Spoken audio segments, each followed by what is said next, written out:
Da li ste znali da ova opatija čuva preko 100.000 drevnih knjiga? Dobrodošli u Melkopatiju, najspektakularnije barokno blago Austrije.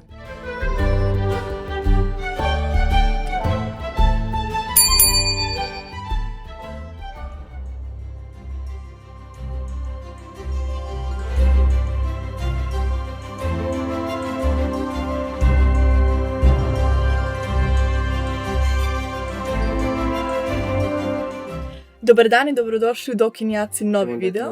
Danas vas vodimo u jedno od najimpresivnijih baroknih zdanja u Austriji. Idemo u Stiftmelk, tako je.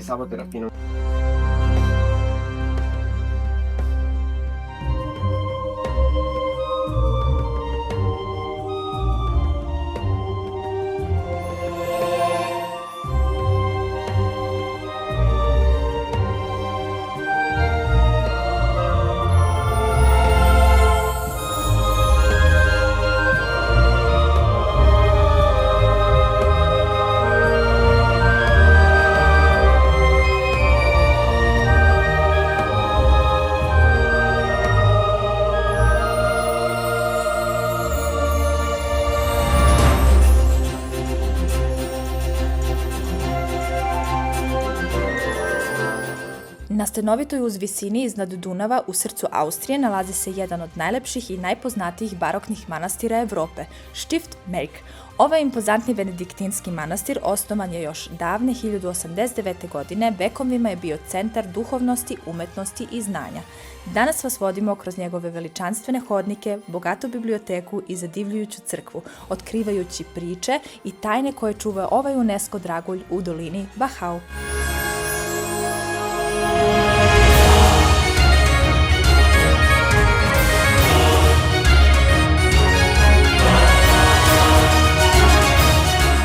Benediktinski manastir Stiftmelk osnovan je davne 1089. godine kada je Markgraf Leopold II. Svoj zamak poklonio monasima.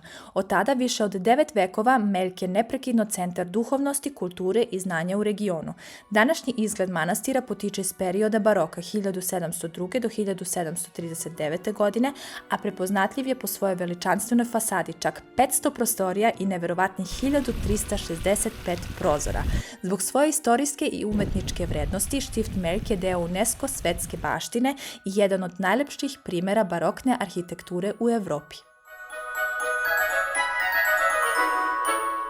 Glavna crkva manastira prava je barokna riznica. Plafonske freske Johana Michaela Rothmayera ostavljaju bez daha, dok su zlatne štukature i impozantne orgulje simbol moći i bogatstva ovog mesta. U crkvi se nalazi grob svetog Kolomana, zaštitnika Austrije do 17. veka, kao i rani austrijski markgrofovi. Biblioteka manastira Melk je jedna od najvrednijih riznica znanja u Evropi. Čuva više od 1100 rukopisa, od kojih su mnogi pisani još u srednjem veku, uključujući i originalno pravilo svetog Benedikta staro preko 1000 godina. Ovdje su se proučavale matematika, astronomija, fizika i teologija, a manastir je još od 12. veka imao poznatu školu za horiste i skriptoriju.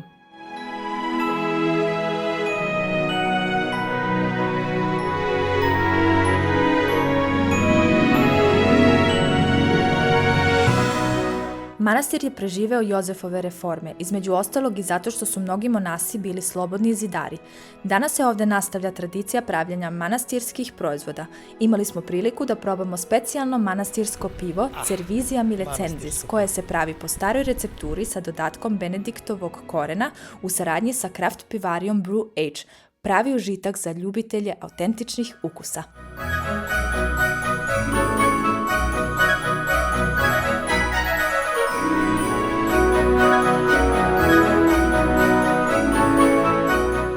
Odmah pored impozantnog manastira nalazi se prelepa barokna galerija, nekadašnji paviljon za odmor monaha, a danas prostor u kojem se održavaju izložbe i umetnički događaji povezani sa bogatom istorijom manastira. Ovaj paviljon okružen je raskošnim vrtovima, pravim remek delom baroknog pejzažnog uređenja. U proleće vrtovi eksplodiraju bojama hiljada tulipana i drugih cvetova, dok savršeno oblikovane staze i živice vode do vidikovaca sa kojih puca pogled na Dunav i dolinu Wachau. Oaza mira i inspiracije i savršeno mesto za predah i fotografisanje.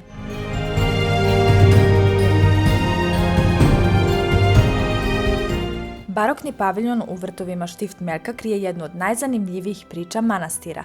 Freske koje je 1763. do 64. godine oslikao Johann Wenzel Berger prikazuju egzotične životinje, džungle, domorodce i mitološka bića iz Novog sveta, prava eksplozija mašti i barokne radoznalosti.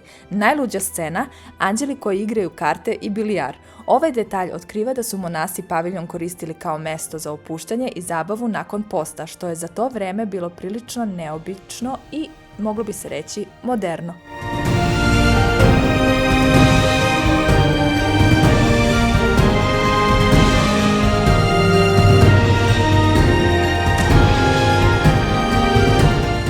Gradić Melk, smešten na obali Dunava, odiše duhom prošlih vekova. Uske kaldrmisane ulice, tradicionalne austrijske kućice i male lokalne kafane čine ga idealnim za laganu šetnju i uživanje u autentičnoj atmosferi. Melk je prava polazna tačka za istraživanje čitave Wachau regije, poznate po vinogradima i istorijskim znamenitostima.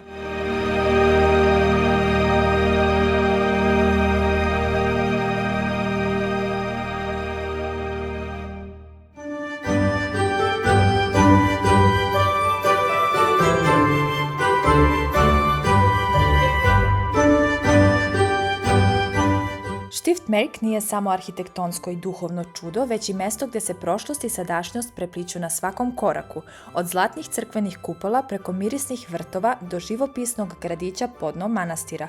Ove doživljaje zaokružili smo i degustacijom autentičkog manastirskog piva, što je još jedan dokaz koliko tradicija ovdje živi.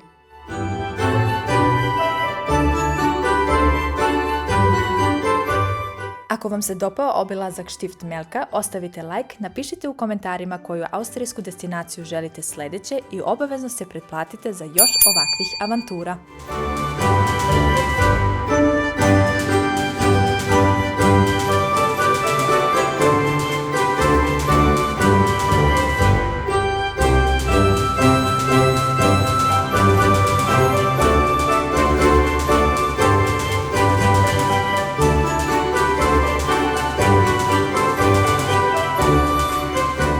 U sljedećoj epizodi vodimo vas na još jedno magično mesto, čuveni Attersee, jedno od najlepših austrijskih jezera.